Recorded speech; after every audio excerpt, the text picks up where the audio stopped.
છે એક જોરદાર તાળીઓથી આપણા સાહેબને આવકારીએ।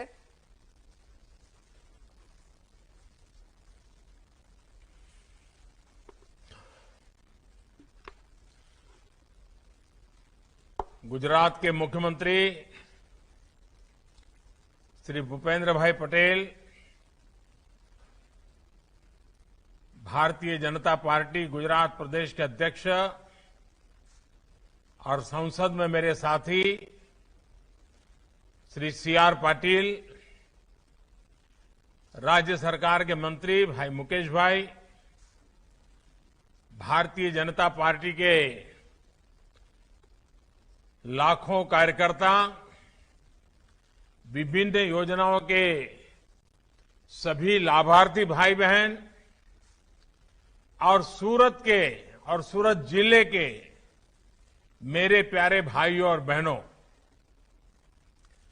आज सूरत में एक तरह से डबल इंजन सरकार, भूपेंद्र नरेंद्र सरकार, अलग अलग योजनाओं के हजारों लाभार्थियों का ये संगम देखना, आप सबके दर्शन करना, ये अपने आप में मेरे लिए सौभाग्य का विषय है। मुझे खुशी होती कि आज मैं ओलपाड़ आया होता, आप सबके बीच में होता तो मुझे आनंद और आया होता, लेकिन आप लोगों ने मुझे ऐसा काम दिया है कि मैं अब आप लोगों के बीच उतना आ नहीं पाता हूं, लेकिन फिर भी वीडियो कॉन्फ्रेंस के माध्यम से, टेक्नोलॉजी के माध्यम से आपको मिलने का मौका मिला, कुछ परिवारों से बातचीत करने का मौका मिला, आप सबके दर्शन करने का मौका मिला। ये मेरे लिए बहुत खुशी की बात है। और आज मेरे लिए सबसे बड़ी खुशी की बात है, मेगा मेडिकल कैंप, ये अपने आप में कल्पना ही बहुत बड़ी है। एक साथ हजारों लोगों की जांच और मुफ्त इलाज की योजना, मैं मानता हूं कि लोगों को जोड़ना, ये सेवा भाव, सेवा का इतना बड़ा पवित्र काम, मैं जितनी बधाई आप सबको दूं उतनी कम है।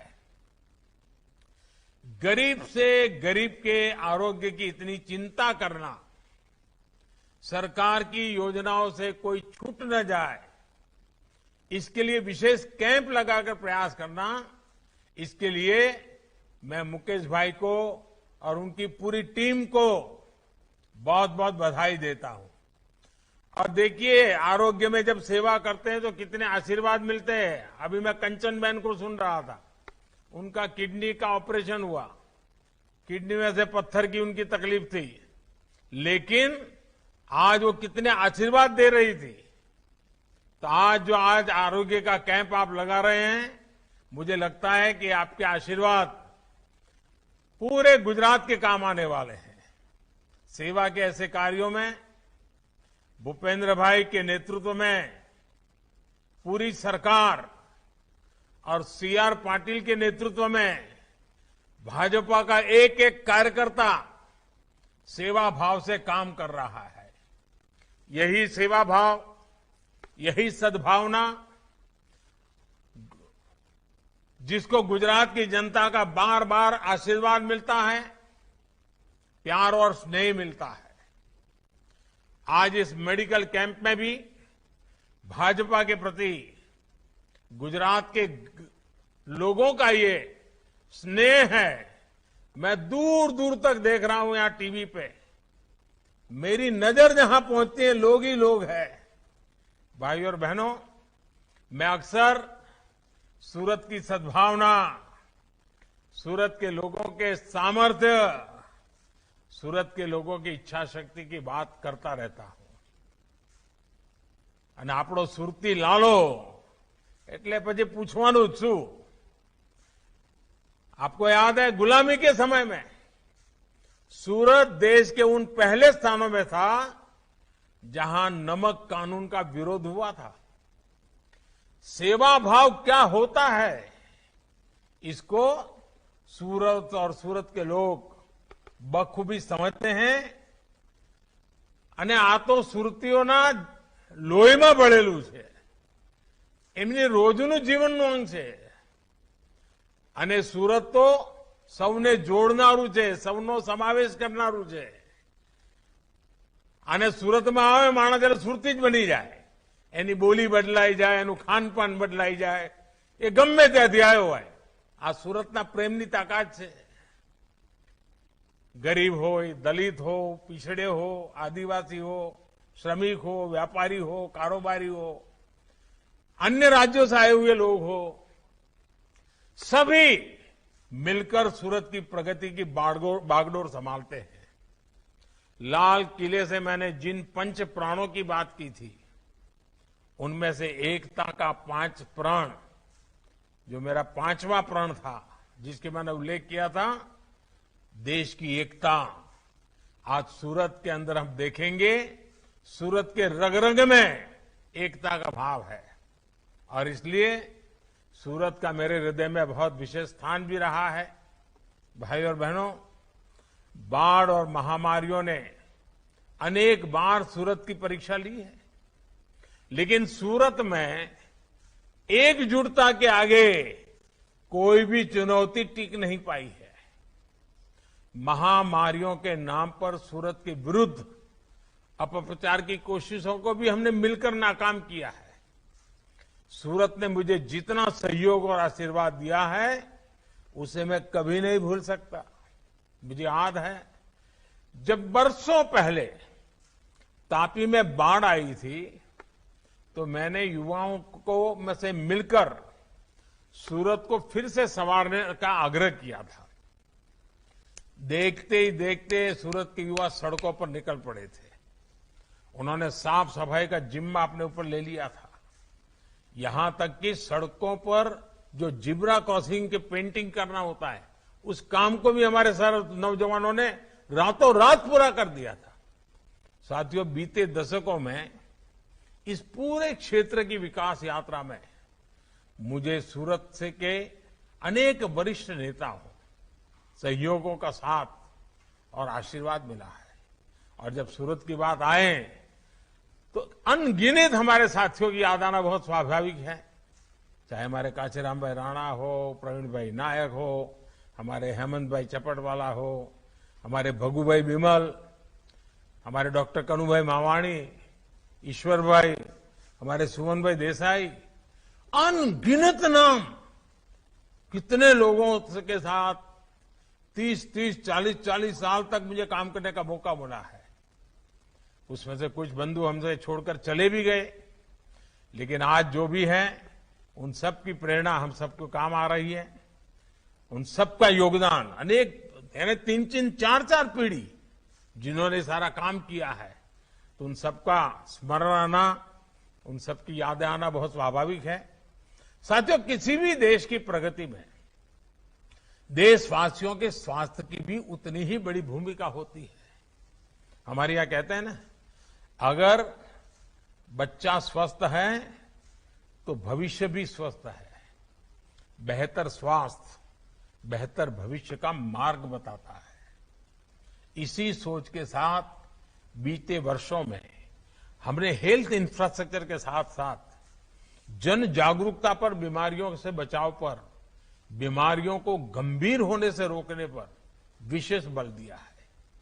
आज पूरे गुजरात में भी मल्टी स्पेशलिटी अस्पतालों का सशक्त नेटवर्क तैयार हुआ है. पिछले 2 दशकों में मेडिकल कॉलेज 11 से बढ़कर 31 हो चुके हैं. एम्स भी बन रहा है और कई मेडिकल कॉलेज प्रस्तावित है. सूरत में भी स्मीमेर हो, नया सिविल अस्पताल हो, जांच की सुविधाएं हो, स्टेम सेल ट्रांसप्लांट की बात हो, या फिर महामारियों को मॉनिटर करने के लिए विशेष सेंटर, अनेक आधुनिक व्यवस्थाएं बनाई गई है. आरोग्य को प्राथमिकता देने के इस प्रयास में हमने जन भागीदारी को सर्वोच्च मार्ग माना है.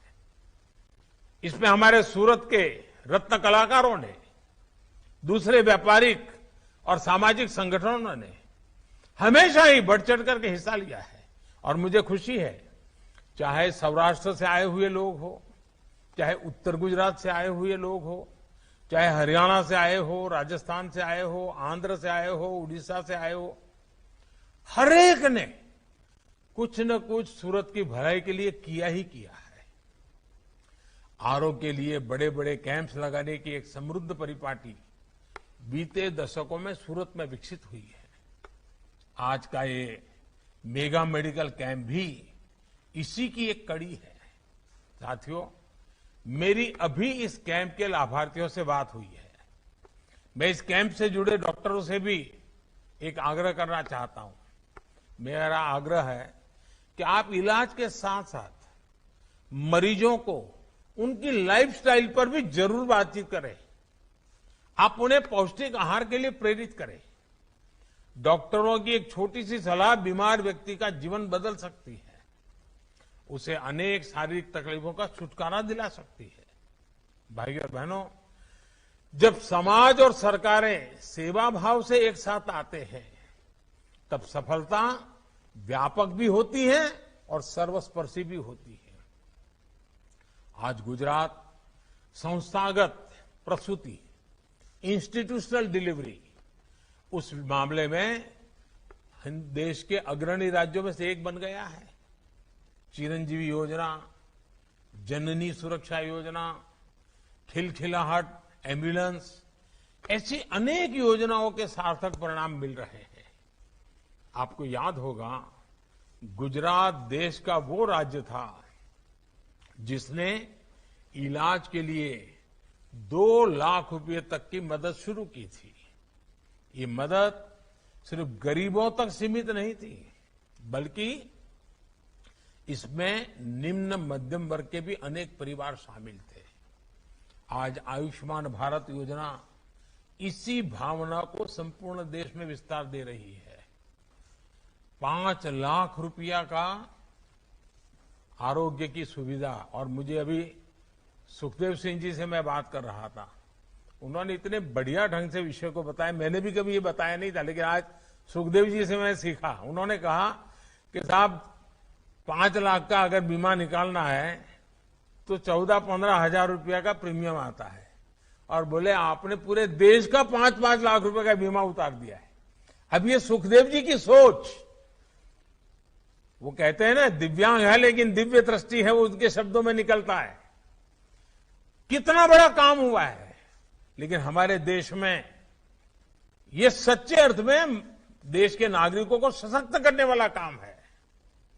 और इसी योजना की मदद से पूरे देश में करीब 4 करोड़ मरीजों को मुफ्त इलाज मिल चुका है, और इसमें 30 लाख से ज्यादा हमारे लाभार्थी हमारे गुजरात के हैं।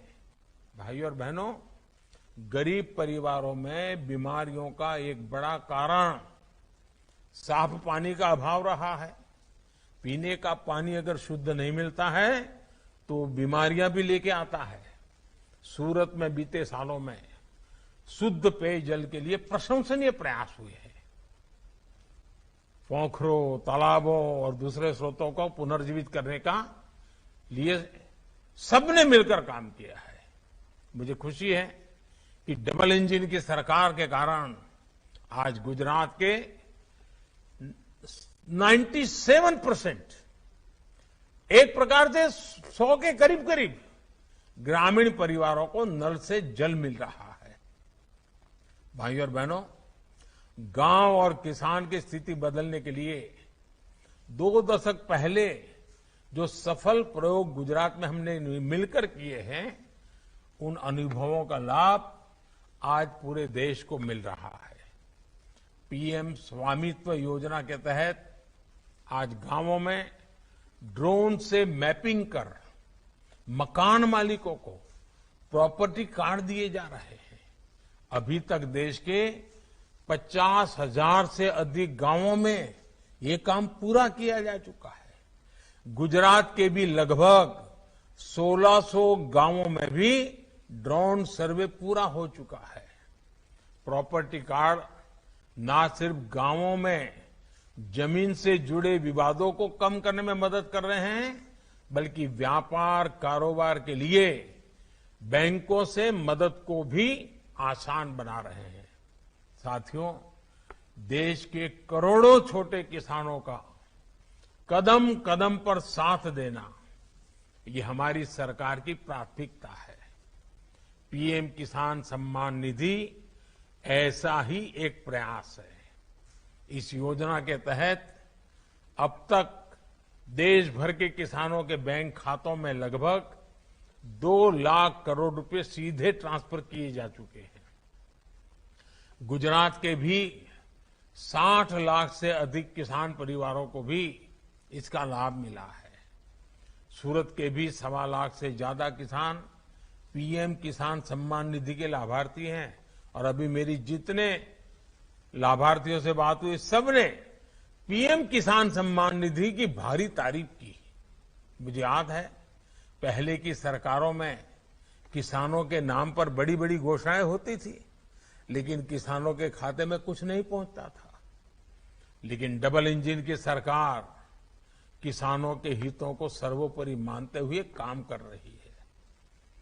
इसी सच्ची नीयत के कारण ही देश का, गुजरात का किसान बार बार हमें आशीर्वाद दे रहा है। हमारी सरकार ने गांवों में पक्के घर बनाने की जो योजना बनाई है, गांव में गरीबों के लिए पक्के घर बनाने की योजना बनाई है, उससे भी चाहे शहर के गरीब हो या गांव के गरीब हो, छोटे किसान हो या मेहनतकश मजदूर हो, हर एक को बहुत लाभ हुआ है। बीते 8 वर्षों में देश भर में गरीबों के लिए 3 करोड़ से अधिक पक्के घर बनवाए जा चुके हैं। इनमें से 10 लाख से अधिक घर गुजरात के गरीब परिवारों को मिले हैं। इसमें भी लगभग 1.5 लाख परिवार हमारे सूरत और उसके आसपास के जिले के लोग हैं। भाई और बहनों, सूरत सहित पूरा गुजरात विकास की भावनाओं को भी समझता है, संभावनाओं को भी समझता है। इसलिए हर आंकड़े, हर हलचल पर विशेष नजर रहती है। जब देश एक्सपोर्ट के नए रिकॉर्ड बनाता है, तब सूरत का उसमें योगदान होता है। हाल में जीडीपी के आंकड़े आए हैं। भारत की तेज रिकवरी को पूरी दुनिया सराह रही है। जिस प्रकार भारत ने, गुजरात ने कोविड का मुकाबला किया, दुनिया के सबसे तेज और विशाल टीकाकरण अभियान को चलाया, उसने व्यापारिक गतिविधियों को तेजी से पटरी पर लाने में मदद की है। सफल टीकाकरण का क्या असर हुआ है, इसको सूरत के से बेहतर भला कौन समझ सकता है। पूरी दुनिया अब भारत से सीखने की बात कर रही है। कुछ दिन पहले ही भारत ने दुनिया की 5वें नंबर की अर्थव्यवस्था बनने का गौरव हासिल किया है। इस उपलब्धि से देश को और मेहनत करने का, अमृतकाल के बड़े संकल्पों को सिद्ध करने का हौसला मिला है। ये प्रगति मामूली नहीं है। हर हिंदुस्तान का सीना गर्व से भर जाता है। हमें अपने उत्साह, अपने उमंग को इसी तरह बनाए रखना है। एक बार फिर सूरत के मेडिकल कैंप के सभी लाभार्थियों को मेरी बहुत बहुत शुभकामनाएं हैं। और फिर एक बार भूपेंद्र भाई, सीआर पाटिल, सबको बहुत बहुत बधाई देता हूं। आप सबको भी बहुत शुभकामनाएं देता हूं।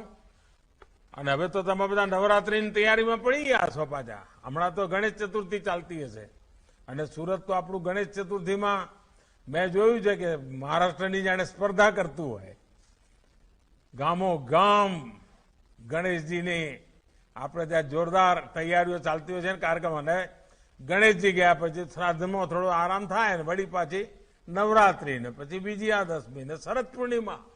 સુરતના તો શરદ પૂર્ણિમા એટલે ઘારી બનાવવાનું અત્યારથી ચાલુ થઈ ગયું હશે। તો સુરતનો જય જયકાર બધે ચાલતો જ હોય છે। અને સુરત એક જીવંત વ્યવસ્થા છે, જીવંત લોકો છે। એમના સપના એ સદા જીવતા હોય છે, એમના સંકલ્પો પણ અમર હોય છે। આવા સૌને આજે મળવાનો મોકો મળ્યો, ખૂબ ખૂબ આનંદ થયો। અનેક અનેક શુભકામનાઓ। ધન્યવાદ।